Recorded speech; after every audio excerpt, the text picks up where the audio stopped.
will protect me, says Princess Pukes. But how can a princess marry an older man like him?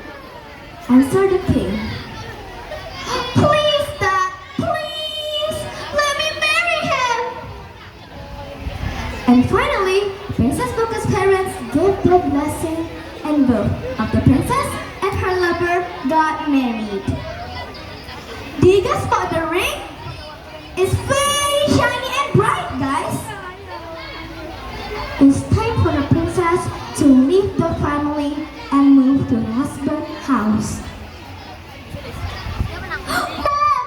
Dad! It's time for me to go! Please, take care of yourself! Says Princess Pukes. I will always pray for you, my daughter. May God always be with you, says her mother. My daughter, I have one thing to say to you, and you must obey it, no matter what happens. Yes, Father, I'm listening. Remember this, once you leave this house, you shouldn't look back. Remember, never look back.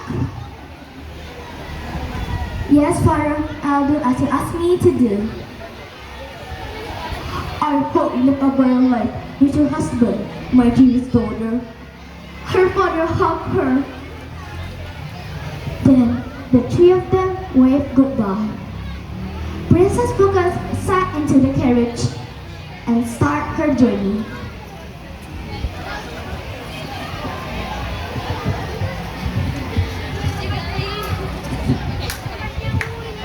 A whole new world, a dazzling place I never knew.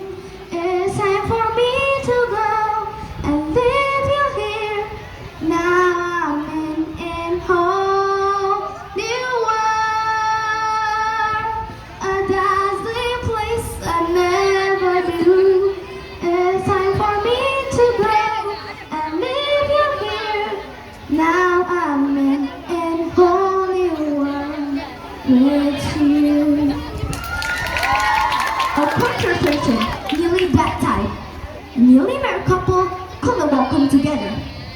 So, the husband went home first, and Princess Pukes followed him not long after that. They had to do it with one condition. She cannot look back. It's a customary of other people